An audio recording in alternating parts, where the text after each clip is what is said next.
व्यासपीठावरील सर्व अतिथी मार्गदर्शक गुरु सर्वांचे स्वागत आणि ते महाराष्ट्र 2 न्यूज चॅनलचे सर्व पत्रकार बंधूंनो, आज आपण इथं प्राध्यापक रमेश शिरसाट सर यांच्या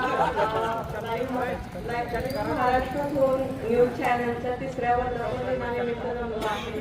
तसं पाहिलं तर रमेश शिरसाट माझा परिचय हा 1 वर्षातला, पण मी स्वतः पाहिलंय की सरांनी कधी कोणत्या जाहिरातीची अपेक्षा केली नाही किंवा कधीच सरांची माझी ओळख पण नव्हती. एक छोटीशी बातमी व्हॉट्सअपवर केली की सर लावून टाकायचे.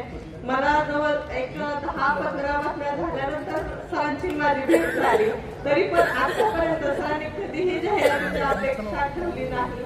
हे म्हणजे पत्रकारिता असते.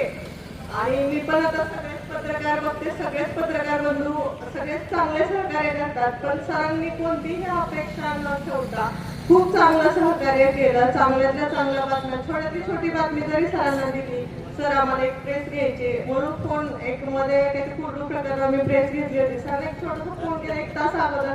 सर स्वतः 2 व्हीलरला तिथपर्यंत आले, त्यांच्याकडे गाडी नव्हती त्या दिवशी.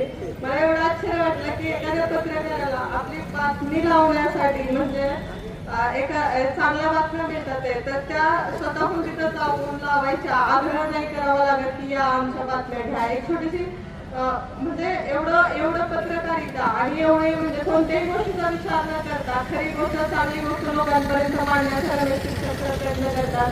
त्यांच्याबरोबर सिद्धेश्वर कसबे सर, लोंढे यांचंही खूप चांगलं मोलाचं सहकार्य होतं. ही टीम खूप चांगली आहे आणि सर्वांनी असं निर्भीड पत्रकारिता, अशा पत्रकारांची साथ असेल तर आपल्यालाही समाजात काम करताना खूप चांगलं बळ मिळतं. तसं पाहिजे एक प्रसिद्धी देण्याचं माध्यम असतं हे पत्रकारिता, आणि पत्रकारितेत प्रसिद्धी देण्याच्या माध्यमात माझ्या तरी राजकारणात रमेश शिरसाट सरांचा खूप सिंहासा वाटाय, त्यामुळे मी आवर्जून तिथे हजेरी लावली. सर तुम्हाला या वर्धापन दिनाच्या खूप खूप शुभेच्छा आणि पुढे असेच उत्तरोत्तर काम करावे ह्या अपेक्षा. त्यांनी कोणावर टीका केली असं नाहीये. त्यांनी प्रत्येक गोष्ट समाजातली एक चांगली गोष्ट समाजासमोर मांडण्याचा प्रयत्न केला. त्यामुळे प्रत्येक चांगल्या गोष्टी समाजासमोर येत राहिल्या, त्यातून उलटापालट होत गेली. सर तुमच्या त्यासाठी मनापासून धन्यवाद.